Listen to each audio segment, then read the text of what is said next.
First of all, do you have any questions or what have you observed in the classroom that you're currently student teaching or block teaching? Anything? The students love music. Yeah. They love jumping, moving. Yes. Jumping, moving. So movement kind of in conjunction with music all the time, right? Yeah, so I think little kids, especially pre-K to K, they just love music. It was my favorite class to go because every time I go, they're like, oh, Missy, you're here. They love to do it because I have a philosophy that everybody is musical. Everybody is born as a musical being because heartbeat, it's a beat, right? The way we walk, it's in rhythm. So if we are out of the rhythm flow, we fall down or we there's a rhythm disruption. So there's accident because of the rhythm disruption. When you drive, it's flow, right? So everything is pretty much rhythmic. That's why little kids, without really being intentional about loving music, they just naturally engage in musical activities. So for pre-K to K, it's much better if you incorporate music in the classroom teaching because they would engage better, they would listen better. So I have a few activities that I chose to kind of give you that hands-on experience and how you can, I do it for the music purpose, but there are many other elements that you can emphasize as a classroom pre-K to K teacher. So yeah, so as we do activities, you can ask me about any questions. So let's go on thinking that everybody's musical, children engage better in music because of their musicality, and that's what we want to develop.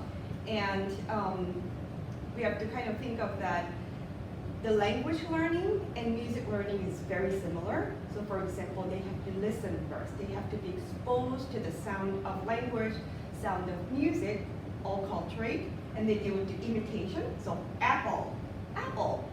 Same thing, music, we do a lot of patterns. So imitate patterns to accumulate the musical vocabulary, and then they read and write. So language, listen, speak, read, and write, same thing in music. So pre-K to K is generally about listening and imitating, but they're exposed to a lot of musical sound, and also they attempt to imitate the teacher's musical sound as well. So the first one is go and stop. We're going to use simple rhythm instruments.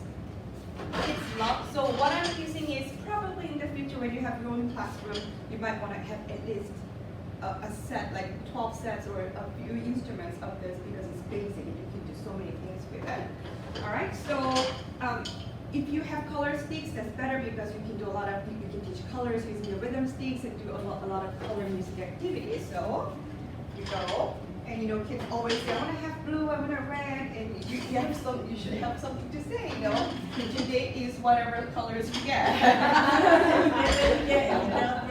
Right, okay. All right, everybody, I'm gonna pretend you're my pre-KK, okay? Everybody show me your sticks.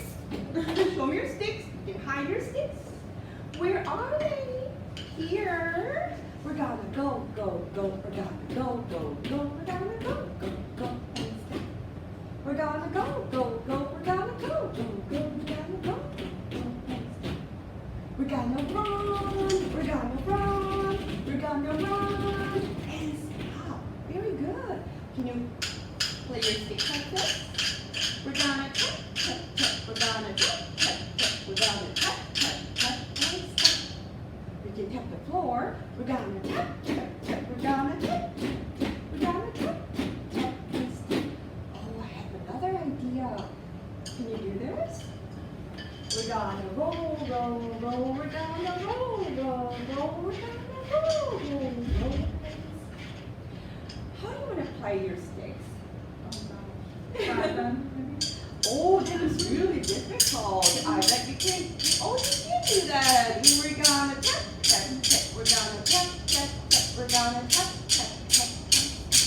How do you want to play your sticks? We're gonna roll, roll, roll. We're gonna roll, roll, roll. We're gonna roll, roll, roll. And stop. That was pretty difficult, but we did a good job. How do you want to play your sticks? Up and down. Maybe we're gonna go up and down. We're gonna go up and down. We're gonna up and down and stop. How about you? Yeah, we want to be gentle. We're gonna tap, tap, tap. We're gonna tap, tap, tap. We're gonna you want to play your sticks? I don't know, I'm having too much fun. She's going to ask me and I don't know. Can you do this? Oh, that looks hard. I don't know if you can do it, but oh, we're gonna switch, switch, switch. We're gonna switch, switch, switch. We're gonna switch, switch, switch. Can you do this? Let's make a train. We're gonna choo, choo, choo. We're gonna choo, choo, choo. We're gonna choo, choo, choo. And stop. Choo, choo. So this is a really short activity, and you know, you don't have to teach the chant. They'll just follow along because the chant is pretty simple. We're gonna, right? And you can teach the action verbs. Like you can have them use the sticks in a different ways, right? Maybe sometimes like this.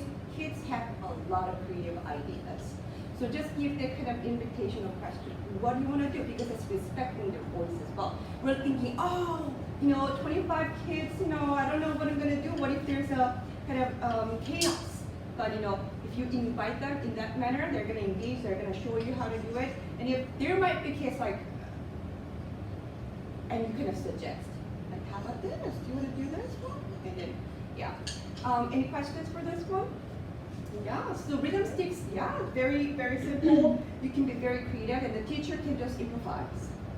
Many different ways to play with your sticks.